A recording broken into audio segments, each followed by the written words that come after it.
Bonjour tout le monde, bonjour à tous ceux qui me regardent de Belgique, de Suisse et d'ailleurs, et en particulier, bien sûr, à ceux qui me regardent des pays des droits de l'homme. Donc, aujourd'hui, il y a une femme voilée qui a été contrôlée par la police parce qu'il y a une loi qui interdit le port du voile intégral en France. Et donc, elle a été contrôlée par la police, à Argenteuil, je crois, et comme dit la presse, il y a eu ça s'est accompagné de troubles, ce contrôle-là. En fait, lisez que les policiers ont été probablement frappés, battus, caillassés, et puis en foutu le camp comme à leur habitude.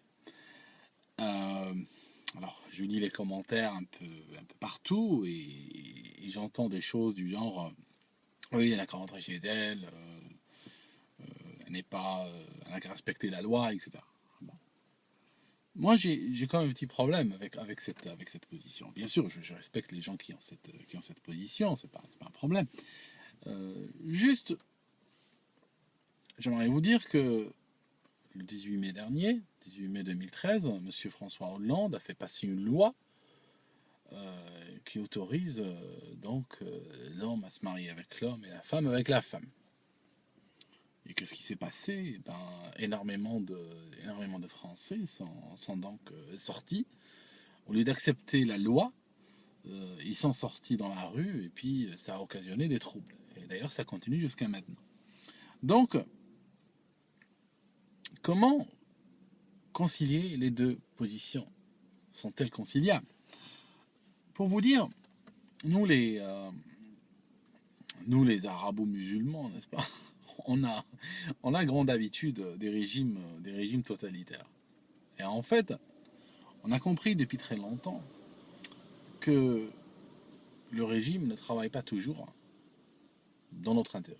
Le régime travaille dans l'intérêt des hommes politiques et dans l'intérêt des groupes de pression, de la finance, des banques, des riches, et tout cela au détriment donc des classes faibles. C'est tout simplement une clique mafieuse. Et ça, c'est clair dans la tête de n'importe quel enfant, de n'importe quel pays arabo-musulman. C'est un secret pour personne, c'est un secret de polichinelle. Bien sûr, on peut aller en prison pour le dire, mais c'est un secret de polichinelle. Tout le monde sait ça. Ça se répète dans tous les cafés, dans tous les tripots et tous les bars. Donc, maintenant, c'est quoi notre manière de survivre? Notre manière de survivre, et qui malheureusement n'est pas sans défaut, n'est-ce pas? C'est pas une méthode que je suis en train de cautionner les yeux fermés. Tout simplement, je cherche à vous dire que, comme toute méthode de survie, n'est-ce pas, quand on parle de survie, généralement on est en train de sous-entendre qu'il y a une notion de sacrifice derrière aussi. C'est-à-dire que par exemple, je survis, je bois l'eau des égouts. Okay, je survis, je mange une bête écrasée par une voiture sur une autoroute, tu comprends. Donc en fait, la survie n'est jamais confortable, mais elle est, on va dire, meilleure que la mort. Donc nous, dans les pays arabo-musulmans, notre méthode un petit peu de dégager un petit peu d'espace de liberté, c'est en fait de ne pas respecter une loi lorsque cette loi nous semble, à tort ou à raison bien sûr, nous semble pas dans notre intérêt, donc on ne la respecte pas. Puis on est si nombreux à ne pas la respecter, il y a un tel consensus, on est si nombreux à ne pas la respecter, qu'en fait, s'il faudrait punir ceux qui ne respectent pas cette loi de la prison, par exemple, il faudrait pratiquement mettre tout le pays en tôle. Donc ça devient juste pas possible. Parce qu'il faut savoir un truc, que le gouvernement, l'État en fait, ne vous le dit pas, mais en fait, l'État table toujours sur le fait que lorsqu'il passera une loi, il n'y aura qu'une extrême minorité qui ne va pas la respecter. Maintenant, ce qu'il ne vous dit pas, c'est que s'il ne serait-ce qu'une minorité qui ne la respecte pas, les musulmans en France sont une minorité, mais s'il ne serait-ce qu'une minorité qui ne la respecte pas, la loi tombe à l'eau et il est impossible de la faire appliquer.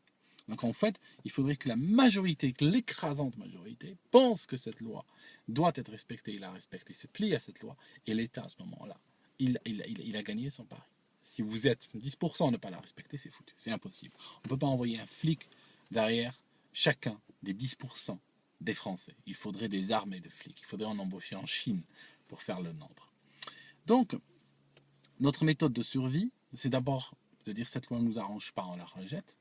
Et deuxièmement, c'est de dire, ok, si vous voulez faire respecter la loi, venez. Voilà, venez, envoyez vos gars, envoyez vos gens, on envoie nous les nôtres. C'est-à-dire que dans la société arabo-musulmane, nous avons un profond rejet de l'État. C'est quelque chose qui ne fait de secret pour personne. Nous avons un profond rejet de l'État. Et en fait, nous, on se voit comme une entité, donc le peuple se voit comme une entité, et on voit l'État comme une autre entité. Et on dit à l'État, donc si cette loi, vous tenez absolument à la faire appliquer, ben, envoyez vos gens. Et en fait, l'État, bien sûr, ne va jamais envoyer ceux qui signent la loi, parce que ceux-là et leurs enfants et leurs familles sont trop précieux, n'est-ce pas? Ils sont pas là pour se faire casser la gueule. Ils vont envoyer le jobard, ils vont envoyer le dernier dans la chaîne alimentaire. Ils vont envoyer quoi? Donc ils vont envoyer 2 flics, une voiture. Voilà. Donc, ces gens, donc ils sont là pour enforcer la loi. Je ne sais pas si ça se dit en français, enforcer la loi. C'est peut-être un anglicisme, je ne sais pas. Et donc, il en résulte un caillassage, il en résulte de la chiasserie, hein, en résumé. Et puis, ils disparaissent. Bon, la première fois qu'ils tentent, ils croient que c'est un incident isolé. La deuxième fois qu'ils tentent, ils pensent que c'est aussi un mauvais coup du sort. Hein. C'est comme jouer aux cartes. Hein. Des fois tu as une mauvaise série. Et ben, à bout de la 50e fois, ils comprennent la leçon, malgré, il faut dire, ce qu'il en est. Non, on les a vus un peu partout dans le monde, hein, il faut dire ce qu'il en est, malgré le fait qu'ils ne sont pas des lumières, mais à force de c'est un peu pavlovien en fait, à force de recevoir les mêmes coups, tu touches, tu t'électrocutes, tu touches, tu t'électrocutes. Je veux dire, quel que soit l'homme, au bout d'un certain nombre de fois, il a compris la leçon, même s'il n'a pas réellement compris les tenants et les aboutissants. Il a quand même compris que c'est quelque chose qu'il faut peut-être éviter dans l'avenir. Voilà, c'est ce que je cherche à vous dire aujourd'hui, c'est tout. C'est pour vous expliquer un petit peu cette méthode de survie. Maintenant, le problème avec cette méthode de survie, c'est vrai que elle fait qu'il est très difficile d'avoir des sociétés extrêmement bien organisées, des sociétés où tout le monde respecte un stop, où tout le monde respecte un feu rouge, où tout le monde respecte un droit, autre. C'est vrai que c'est le problème. C'est vrai que c'est le problème qu'on a. C'est un gros problème qu'on a dans notre société. Mais quand un type, on va dire, il grille un stop, tu dois freiner et lancer un bon jurant. Je pense, quand je suis en Algérie en tout cas par exemple, je pense que ce qui vient d'arriver là, c'est le prix que je paye pour ma liberté. Voilà. Maintenant, le générateur de tout ça, on sait bien que c'est le générateur de tout ça, c'est les lois scélérates et c'est les gouvernements scélérats qui font passer des lois qui font que plus personne ne peut respecter l'ordre. Voilà. C'était juste un petit commentaire sur ce qui s'est passé aujourd'hui. Allez, amusez-vous bien et puis on se voit dans une autre vidéo, pas plus tard que demain.